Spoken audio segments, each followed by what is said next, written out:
আকাশবাণী শিলচর আঞ্চলিক সংবাদ পড়ছে সৌমিত্র চৌধুরী।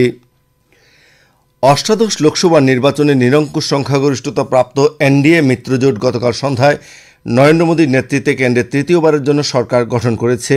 নতুন দিল্লির রাষ্ট্রপতি ভবনে রাষ্ট্রপতি দ্রৌপদী মুর্মু, বিজেপির প্রবীণ নেতা নরেন্দ্র দামোদর দাস মোদী সহ নতুন মন্ত্রিসভার সদস্যদের পদ ও গোপনীয়তার শপথ বাক্য পাঠ করেন।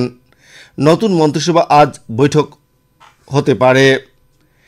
এদিকে মোদী মন্ত্রিসভায় ক্যাবিনেট মন্ত্রী হিসেবে গতকাল যারা শপথ গ্রহণ করেছেন তারা হচ্ছেন Rajnath Singh, Nitin Gadkari, Amit Shah, Jagat Prakash Nadda, Shivraj Singh Chouhan, Nirmala Sitharaman, S Jaishankar, Manoharlal Khattar, S D Kumaraswamy, Piyush Goyal, Dharmendra Pradhan, Jitan Ram Manjhi, Rajiv Ranjan Singh, Virendra Kumar, Telugu Desam পার্টির রামমোহন নাইডু, প্রহ্লাদ যোশী, জুয়েল ওরাং, গিরিরাজ সিং, অশ্বিনী বৈষ্ণব, জ্যোতিরাদিত্য সিন্ধিয়া, ভূপেন্দ্র যাদব, গজেন্দ্র সিং শেখাওয়াত, অন্নপূর্ণা দেবী, হরদীপ সিং পুরী, মনসুখ মান্ডভিয়া, জি কিষাণ রেড্ডি, লোক জনশক্তি পার্টির চিরাগ পাসওয়ান এবং সি আর পাতিল।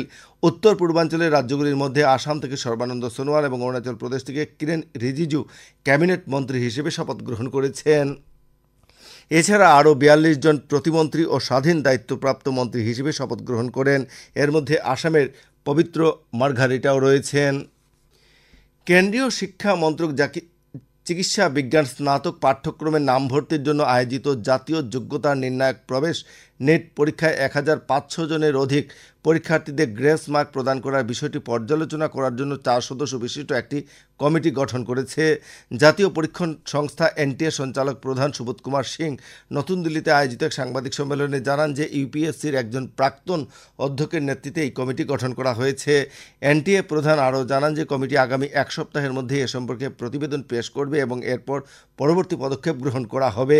গত ৪ জুন এই পরীক্ষার ফলাফল ঘোষণা করার পর পরীক্ষার্থীরা একাধিক সমস্যার অভিযোগ উত্থাপন করা সহ নতুন করে এই পরীক্ষা অনুষ্ঠিত করার দাবি জানিয়েছে। বহু পরীক্ষার্থী বিষয়টির উপযুক্ত বিচার চেয়ে আদালতেও হাজির হয়েছে। আন্তর্জাতিক যোগ দিবস উপলক্ষে তথ্য ও সম্প্রচার মন্ত্রক যোগ সাধনার ইতিবাচক দিক সম্পর্কে জনসাধারণের মধ্যে সচেতনতা বৃদ্ধির জন্য কয়েকটি বিশেষ কার্যসূচি অনুষ্ঠিত করার প্রস্তুতি শুরু করেছে। কেন্দ্রীয় তথ্য ও সম্প্রচার মন্ত্রকের সচিব সঞ্জয় জাজু এবং আয়ুষ বৈদ্য এই বিষয়ে কার্যসূচি পর্যবেক্ষণ এবং পর্যালোচনা করবেন। আন্তর্জাতিক যোগ দিবসের সঙ্গে সঙ্গতি রেখে আকাশবাণী ও দূরদর্শন যোগ বিশেষজ্ঞদের সাক্ষাৎকার এবং কয়েকটি প্রভাতী অনুষ্ঠানও প্রচার করবে। মণিপুরের জেরিবাম জেলায় বর্তমানে চলতে থাকা অস্থির পরিস্থিতির পরিপ্রেক্ষিতে সেই জেলায় বলবৎ থাকা অনির্দিষ্টকালীন কারফিউ আজও বহাল রয়েছে। জেলাটির আইনশৃঙ্খলা রক্ষায় অতিরিক্ত নিরাপত্তা বাহিনী মোতায়েন করা হয়েছে। নিরাপত্তা বাহিনীর জওয়ানরা জেলায় পায়ে হেঁটে টহল দিচ্ছেন এবং গোষ্ঠী সংঘর্ষ এড়াতে জেলার স্পষ্টকাতর এলাকাগুলিতে তল্লাশি অভিযান চালানো হচ্ছে। উল্লেখ্য, কাছাড় মণিপুর সীমান্তের মণিপুরের জিরিবাম জেলায় ধারালো অস্ত্রের আঘাতে নিহত এক কৃষকের মৃতদেহ উদ্ধারের পর থেকেই এই অশান্তির সূত্রপাত হয়। এর পরিপ্রেক্ষিতে জিরিবামের জেলা ম্যাজিস্ট্রেট গত বৃহস্পতিবার রাতে জিরিবামে কারফিউ জারি করেন। হিংসায় ক্ষতিগ্রস্ত গ্রামগুলির বাসিন্দারা সরকারের তৈরি করা ত্রাণ শিবিরে আশ্রয় নিয়েছেন। পুলিশ জানিয়েছে জেলা স্বাভাবিক অবস্থা ফিরিয়ে আনতে সব ধরনের পদক্ষেপ গ্রহণ করা হচ্ছে।